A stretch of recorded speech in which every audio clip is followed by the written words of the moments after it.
Hi ನಮಸ್ತೆ ಎಲ್ರಿಗೂ HVR ಮನೆ ಚಿತ್ರಕ್ಕೆ ಮತ್ತೊಮ್ಮೆ ನಿಮಗೆಲ್ರಿಗೂ ಸ್ವಾಗತ. ನಾನಿವತ್ತು ಕರ್ಬೂಜದ ಜ್ಯೂಸನ್ನು ಹೇಗೆ ಮಾಡಬೇಕು ಅಂತ ತೋರಿಸ್ಕೊಡ್ತಾ ಇದ್ದೀನಿ. ಇದನ್ನು ಮಾಡಿಕೊಟ್ರೆ ಮಕ್ಕಳಿಂದ ಹಿಡಿದು ದೊಡ್ಡವ್ರ ತನಕ ತುಂಬ ಇಷ್ಟಪಟ್ಟು ಕುಡಿತಾರೆ. ಇನ್ನೇನು ಬೇಸಿಗೆ ಸ್ಟಾರ್ಟ್ ಆಗ್ತಾ ಇದೆ. ಬೇಸಿಗೆಯಲ್ಲಿ ಊಟ ಜಾಸ್ತಿ ತಿನ್ನಬೇಕು ಅನ್ಸಲ್ಲ, ಬರೀ ಜಾಸ್ತಿ ನೀರನ್ನೇ ಕುಡಿತಾ ಇರ್ತೀವಿ. ಇಂಥ ಟೈಮಲ್ಲಿ ದೇಹಕ್ಕೆ ಶಕ್ತಿ ಕೊಡುವಂತಹ ಹಾಗೆ ಬೇಸಿಗೆಯ ದಾಹವನ್ನು ತಣಿಸುವಂತಹ ಕರ್ಬೂಜದ ಜ್ಯೂಸನ್ನು ಹೇಗೆ ಮಾಡೋದು ಅಂತ ಹೇಳ್ಬಿಟ್ಟು ನೋಡ್ಕೊಂಬರೋಣ ಬನ್ನಿ. ಇದನ್ನು ಮಾಡೋದು ತುಂಬ ಸುಲಭ, ತುಂಬ ಕಡಿಮೆ ವಸ್ತುಗಳನ್ನ ಬಳಸಿ ಮಾಡೋ ಅಂಥದ್ದು. 1 ಲೋಟದಷ್ಟು ಹಾಲನ್ನು ಕಾಯಿಸಿ ಆರಿದ ಮೇಲೆ ಫ್ರಿಜ್ಜಲ್ಲಿಟ್ಟು ಕೂಲ್ ಮಾಡ್ಕೊಂಡಿದ್ದೀನಿ. ನಿಮ್ಮ ರುಚಿಗೆ ಅನುಸಾರ ನೀವು ಸಕ್ಕರೆನ ತೊಗೊಳ್ಳಿ. ನಾನಿಲ್ಲಿ 3 ಟೇಬಲ್ ಸ್ಪೂನಷ್ಟು ಸಕ್ಕರೆ ತೊಗೊಂಡಿದ್ದೀನಿ ಮತ್ತು 1 ಕರ್ಬೂಜನ ತೊಗೊಂಡಿದ್ದೀನಿ. ನೋಡಿ, ಇದು 3 ಸಾಮಗ್ರಿಗಳು ಬೇಕಾಗಿರೋದು. ಈಗ ಕರ್ಬೂಜನ ಕಟ್ ಮಾಡೋದು ಹೇಗೆ ಅಂತ ನೋಡ್ಕೊಂಬರೋಣ.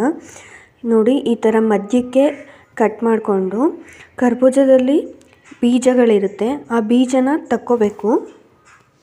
ನಾನಿಲ್ಲಿ ಒಂದು ಸಣ್ಣ ಸ್ಪೂನಿನ ಸಹಾಯದಿಂದ ಆ ಬೀಜಗಳನ್ನೆಲ್ಲ ಬೇರ್ಪಡಿಸ್ಕೊಳ್ತಾ ಇದ್ದೀನಿ.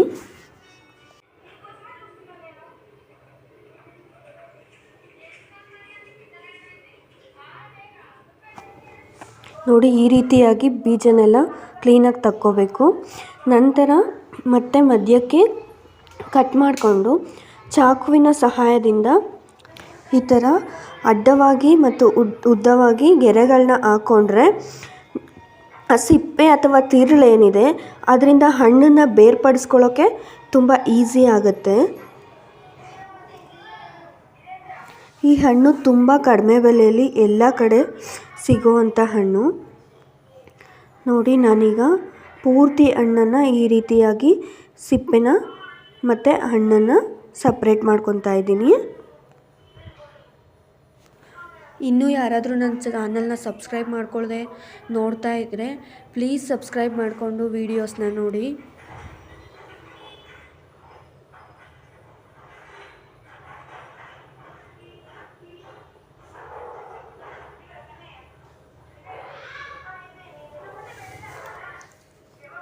ಈಗ ಒಂದು ಮಿಕ್ಸರ್ ಜಾರ್ನ ತಗೊಂಡು ನಾವು ಹಚ್ಚಿಟ್ಕೊಂಡಿರೋಂತಹ ಎಲ್ಲ ಹಣ್ಣನ್ನು ಈ ಮಿಕ್ಸರ್ ಜಾರ್ಗೆ ಹಾಕ್ಕೊಳ್ಳೋಣ.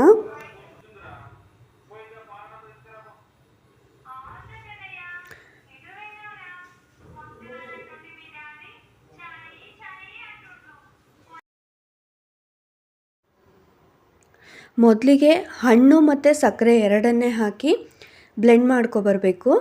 ಹಾಲನ್ನು ಹಾಕಬಾರ್ದು. ಇದನ್ನು ಒಂದು ಸಾರಿ ಕ್ಲೀನಾಗಿ ನೈಸಾಗಿ ಬ್ಲೆಂಡ್ ಮಾಡ್ಕೊಂಡು ಬಂದಾದಮೇಲೆ ನೋಡಿ, ಈ ರೀತಿಯಾಗಿ ಬ್ಲೆಂಡ್ ಮಾಡ್ಕೊಂಡು ಬಂದಾದಮೇಲೆ ನಾವಿವಾಗ ಇದಕ್ಕೆ ಹಾಲನ್ನು ಸೇರಿಸ್ಕೊಳ್ಳೋಣ.